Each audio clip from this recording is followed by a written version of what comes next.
So after 40 years working with managers and watching them move through the various stages of growth of a real estate business, I've developed this matrix I'm going to share with you now. There's 4 parts to it. What I want you to do is to look at each part, figure out which part of the matrix you're in and what your obvious next is. It's made up of 4 parts. Up here we've got you're a selling manager, and the opposite of that, of course, is a non-selling manager. On the right-hand side we've got you're a small business, and on the left-hand side you're a large business.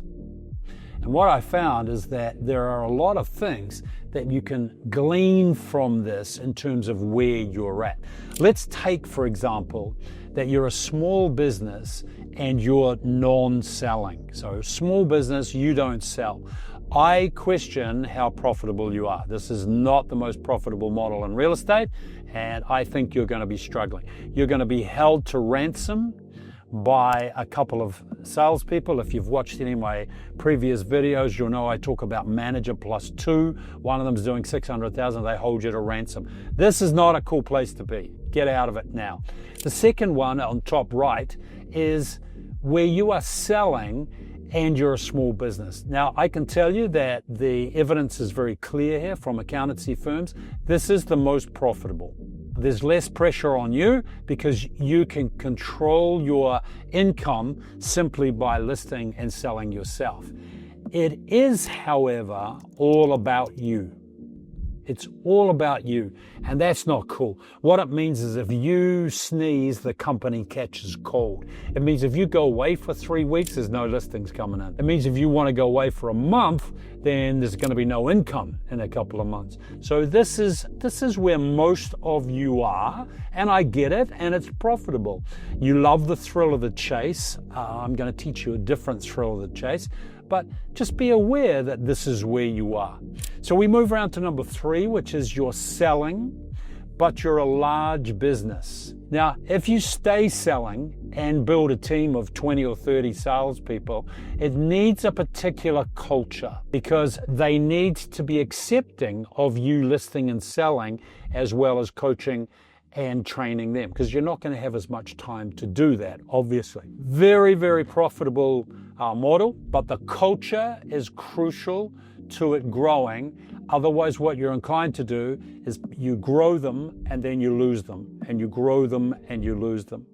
And then the last one is a large business and you're not selling. So this is all about volume, and the volumes go through the roof. If you've got 5 agents now, to get to this, you're probably going to need 20, 25. You know, if your business holds 60 listings now, you're going to need to hold 150. The volumes all change. Recruiting becomes the number one, what I call growth activity, GA.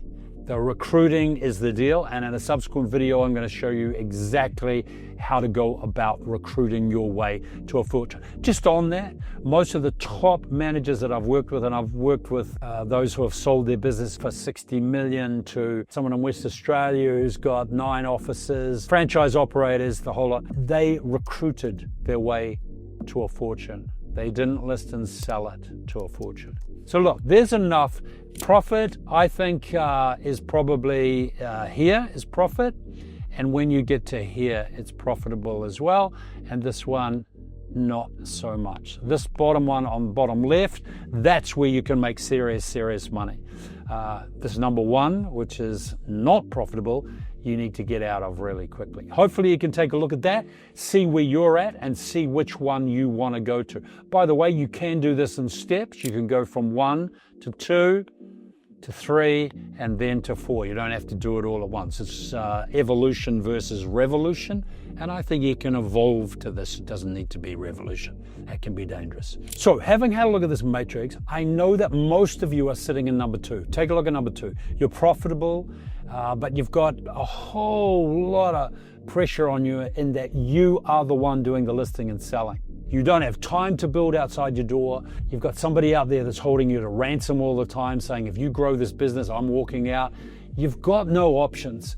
If you're in here, you're looking to go to number 3, which is a large business in which you're still selling. Now, I want to say this. To go from number 2 to number 3, don't just suddenly, please don't do this. I have seen this be a disaster for a lot of managers. Don't just stop selling. Don't do that. This needs some carefully thought out steps to do this. So don't just jump from number 2 to number 3. That can not end well. So what you're going to do though is you're going to go from number 2 to number 3 by growing your team. So once you get to number 3, you've got a large team, you can start to pull back on your sales, on your GCI. And we carefully manage you going from number 3 here through to number 4 if that's where you want to go. You may never get there, but this is the pathway for you. So once you've watched this video and worked out where you are on the matrix and where you want to go to, click the video at the top of the screen and let me take you through the steps you need to transition from model to model.